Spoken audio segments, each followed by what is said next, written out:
Basikal ini dikayuh oleh Zaza dan Zizi. Jom kita belajar.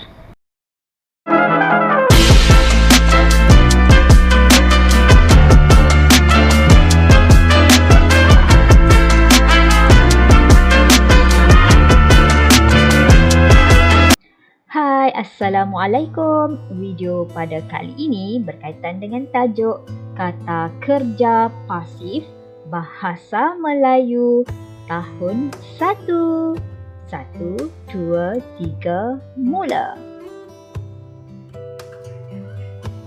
Tema 3, pentingkan kesihatan dan kebersihan. Unit 7, telitinya Rizal. Tajuk kata kerja pasif, kemahiran aspek tata bahasa. Jom belajar bersama Cikgu Izzati. Standard kandungan 5.1 memahami fungsi dan menggunakan golongan kata mengikut konteks. Standard pembelajaran 5.1.2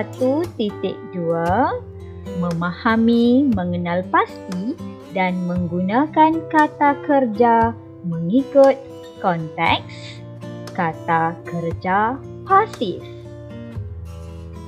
Objektif pembelajaran, murid akan dapat membina ayat dengan menggunakan kata kerja pasif dengan betulnya. Baiklah, kata kerja pasif. Apa maksud kata kerja pasif? Kata kerja pasif ialah kata kerja hasil perubahan ayat aktif menjadi ayat pasif. Dia ada kaitan dengan ayat aktif. Okey, perubahan ayat aktif menjadi ayat pasif. Bagaimana caranya? Lihat contoh. Contoh yang pertama, Azura membaca buku. Okey, ini merupakan ayat aktif. Membaca buku. Baiklah, contoh yang kedua. Buku dibaca oleh Azura. Ya, ini merupakan ayat pasif. Baiklah anak-anak, subjeknya orang yang sama, objeknya objek yang sama. Cumanya di sini ayat aktif dan juga ayat pasif yang berbeza. Apakah yang berbeza? Cikgu Izzati akan terangkan sebentar lagi. Baiklah, kata kerja pasif berasal daripada kata kerja aktif yang dipasifkan. Contoh, mengelap. Apabila dipasifkan menjadi dilap. Nampak ya? Kata kerja aktif mesti ada imbuhan me di hadapan. Dan imbuhan me ini dipasifkan dengan imbuhan di. Okey, boleh faham? Contoh yang kedua. Menyusun menjadi disusun. Okey, menyusun merupakan kata kerja aktif, manakala disusun merupakan kata kerja pasif. Boleh faham? Okey, kita pergi kepada contoh yang ketiga. Menyangkut. Menyangkut merupakan kata kerja aktif. Apabila dipasifkan, ia menjadi disangkut. Ingat ya, imbuhan men ditukarkan dengan di. Okey, imbuhan men ditukarkan dengan di menjadi kata kerja pasif. Ayat contoh yang keempat. Menyapu. Okey, apabila dipasifkan menjadi disapu. Boleh ingat ya anak-anak? Men ditukarkan dengan imbuhan di. Okey, bila kita nak pasifkan kata kerja aktif, mesti tukarkan dengan imbuhan daripada men menjadi di. Untuk lebih jelas lagi, kita pergi kepada slide yang seterusnya. Baiklah, anak panah putih ini merupakan setelah dipasifkan. Okey, setelah dipasifkan. Mesti ingat juga apa yang perlu kamu ingat. Okey, contoh ayat ini. Buku dibaca oleh Azura.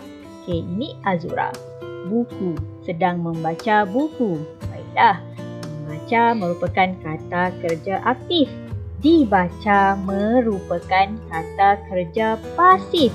Ingat ya, bila kata kerja pasif mesti ditambahkan dengan imbuhan di dan mesti ada kata sendi oleh diikuti oleh subjek.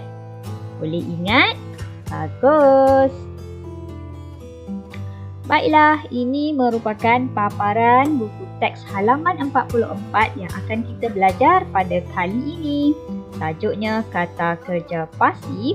Baiklah, kita akan perhatikan setiap perkataan dan juga apakah kata kerja yang dilakukan oleh mereka yang ada di dalam gambar. Jadi untuk aktiviti hari ini, kita akan membina ayat dengan menggunakan kata kerja pasif dengan betulnya. Baiklah, kita pergi kepada petikan ayat ringkas ini. Okey, kata kerja pasif. Jom kita baca ayat ini. Ini bilik Rizal. Bilik ini dikemas oleh Rizal.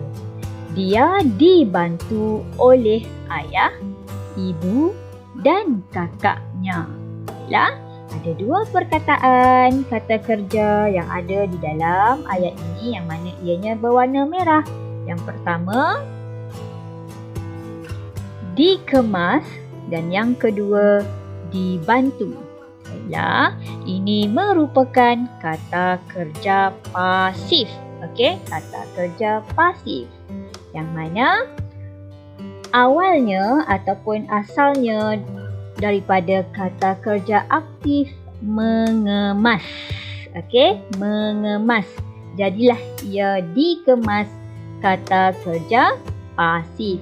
Manakala dibantu pula, kata kerja aktifnya membantu. Boleh ingat lagi tak? Daripada perkataan, daripada imbuhan men, nak menjadikannya kata kerja pasif mesti ditukar dengan imbuhan awalan di. Bagus. Seterusnya, baiklah kita tengok kepada aktiviti yang dilakukan ataupun kata kerja yang dilakukan oleh ayah. Okey, ayah. Baiklah, diberi di sini dilap. Okey, dilap ini merupakan kata kerja pasif. Okey, ayat yang telah diberi kepada kamu, cermin tingkap dilap oleh ayah. Nampak ya? Mesti ada kata kerja pasif diikuti oleh kata sendi. Okey, ulang lagi sekali. Cermin tingkap dilap oleh ayah. Seterusnya, kita pergi kepada situasi ataupun aktiviti yang kedua. Siapa ni? Okey, ini ialah Ibu Rizal. Baiklah, kata kerja pasif diberi disangkut. Disangkut. Apa yang disangkut? Baju. Jadi, ayat yang boleh kita bina dengan menggunakan kata kerja pasif.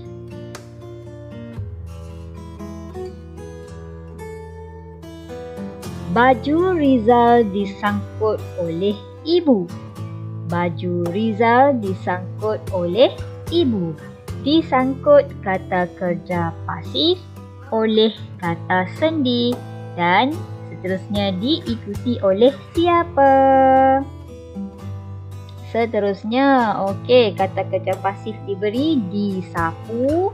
Baiklah, sampah itu disapu oleh siapa?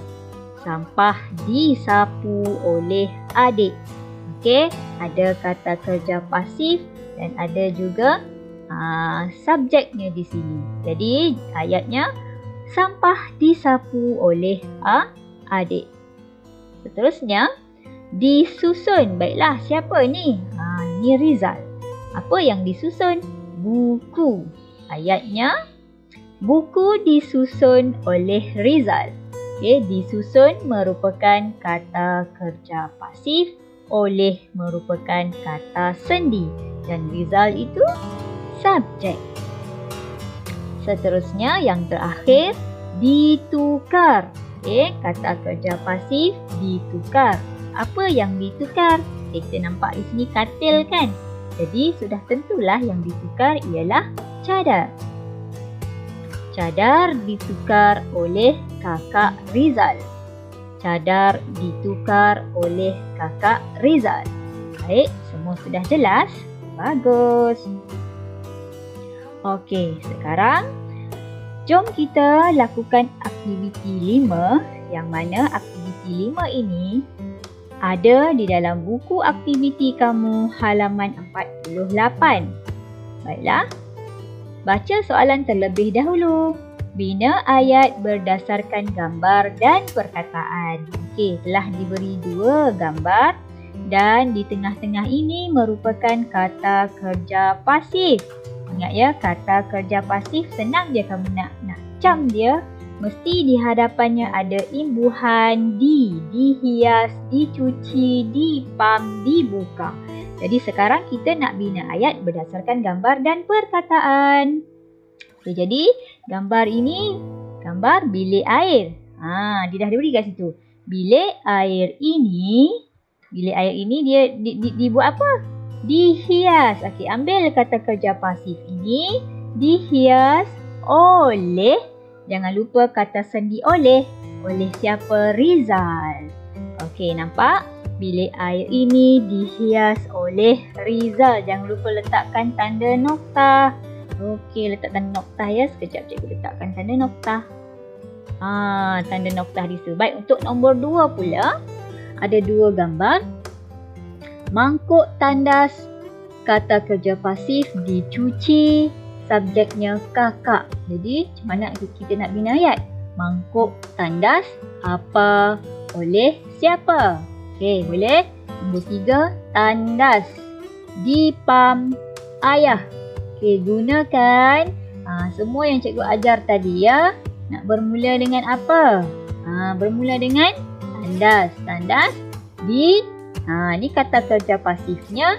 Lepas tu jangan lupa sebelum letakkan ayah mesti ada kata sendi oleh. Baik, sama seperti nombor 4 juga. Boleh buat ya. Okey, setelah siap boleh hantar kepada cikgu. Baiklah, terima kasih. Sekian sahaja untuk pengajaran dan pembelajaran kita pada kali ini. Murid-murid juga boleh cuba menjawab soalan pengukuhan tambahan berbentuk kuis. Link cikgu akan berikan dan link ini juga akan diletakkan di ruangan deskripsi video ini. Sehingga kita berjumpa lagi. Jaga diri, jaga kesihatan. Assalamualaikum.